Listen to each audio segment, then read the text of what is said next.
justok.com. Promouvoir et vulgariser le sport pour tous auprès des populations féminines. C'est dans cette optique que se poursuit la deuxième édition du Libreville Fitness Tour. La deuxième étape, qui se déroulait dans la commune d'Ovendo, a drainé du monde, en particulier la gente féminine qui est à l'honneur durant un mois. Cette caravane sportive intercommune, exclusivement dédiée aux femmes dans le domaine du sport pour tous et le bien-être des populations, dont le thème cette année est sport et cohésion sociale et qui a pour but de sensibiliser les populations gabonaises sur des sujets d'intérêt général, a permis aux participantes 2 heures durant de se dépenser à travers des exercices tels que le fitness et la zumba. Si pour la première étape, elles étaient 2260 femmes à prendre part à cet événement, mis en place dans le but de lutter et éviter les maladies cardiovasculaires dues pour la plupart à la sédentarisation. L'objectif affiché à la fin du mois est la barre des 5000 participantes, barre qui n'avait pas été atteinte en 2017. La première édition avait réuni 4528 femmes sur la dernière étape dans la commune d'Akanda. C'est un événement connu, donc les femmes qui ne l'ont pas fait l'année dernière se rendent compte qu'elles ont manqué quelque chose. Donc il y a un engouement qui est plus important cette année. Du côté des participantes, le déplacement en valait la peine. Le sport déjà c'est la santé. Une personne en forme et en bonne santé a une très longue vie. C'est pour cela que nous sommes là aujourd'hui. Nous avons commencé la semaine dernière au centre-ville. Et là nous sommes à Ovendo, il nous reste 2 étapes à faire.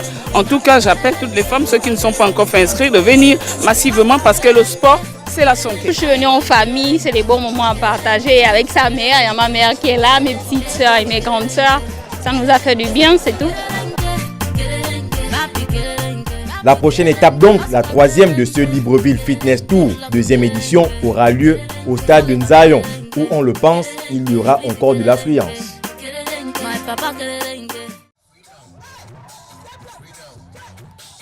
Après la tribune officielle du bord de mer de Libreville et la commune d'Ovendo, le Libreville Fitness Tour 2e édition a fait escale au stade de Nzayon où un peu plus de 3500 femmes ont pris part à la 3e étape de cet événement organisé par l'association Yoki en collaboration avec le ministère des Sports.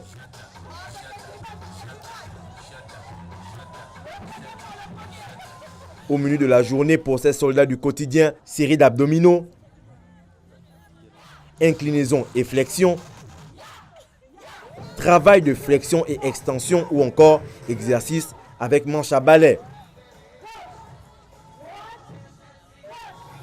Cet événement qui s'inscrit dans la promotion du sport pour tous et le bien-être des populations draine de plus en plus de monde, pour exemple l'affluence au stade de Nzayon.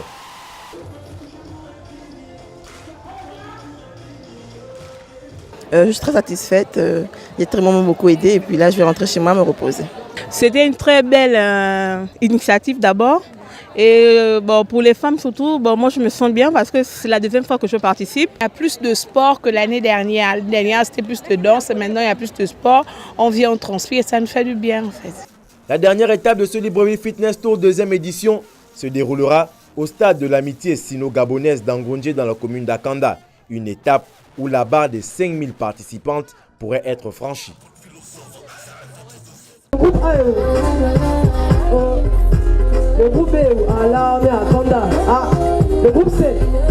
C'est donc au stade annexe d'Angondje que les participantes inscrites au Libreville Fitness Tour 2e édition ont clôturé la 4e étape, marquant également la fin de cet événement qui a débuté il y a un mois à la tribune d'honneur du bord de mer de la capitale gabonaise. Pour cette dernière étape, elles étaient encore des milliers à faire le déplacement de la commune d'Akanda. Comme à chaque étape, menu de championne, échauffement, étirement, travail avec manche à balai, exercice dorsal entre autres. Cette journée a également été marquée par la présence de Laetitia Diweku herself, ministre déléguée auprès du ministre d'État en charge des sports, qui a montré l'exemple en participant aux séances d'exercice de cette 4e étape du Libreville Fitness Tour. Constatons vraiment que les femmes ont ce besoin-là de pratiquer le sport avec, car il faut le dire que le sport a un enjeu aussi bien psychologique que physique, parce qu'avec la charge de travail de toute la semaine, nous avons besoin en fin de semaine de nous relaxer et d'avoir des activités qui nous aident aussi à nous éloigner, à éloigner de nous les maladies telles que le diabète, l'hypertension et autres. Si beaucoup le considèrent comme le meilleur humoriste gabonais actuellement, l'artiste Manitou n'a pas usurpé sa réputation de sniper des scènes. C'est compliqué ça. Je vois que ça devient une affaire de moquerie. Moi j'ai l'impression que les gens pensent que j'ai acheté ça à la fofa. Bien que la barre de 5000 participants n'a pas été atteinte, les organisateurs ont de quoi se réjouir d'un événement qui a permis aux femmes de prendre soin d'elles. Cette année, la moyenne d'âge était relativement moins importante que l'année dernière. Ça veut dire qu'on a eu beaucoup plus de jeunes femmes qui se sont inscrites par rapport à l'année dernière. La dernière étape de cette année n'a pas été comme c'est l'année dernière. On a eu moins de monde que l'année dernière, mais cela peut s'expliquer aussi. Il y a beaucoup d'opérations administratives qui se passent en ce moment sur la capitale et on peut comprendre que la plupart des femmes qui sont en âge de travailler ont préféré, n'est-ce pas, aller s'acquitter de cette démarche administrative-là. Quoi qu'il en coûte, ces soldats de la vie ont déjà coché la 3e édition du Libreville Fitness Tour dans leur agenda 2019. Toujours plus fort, toujours plus haut, toujours plus fit.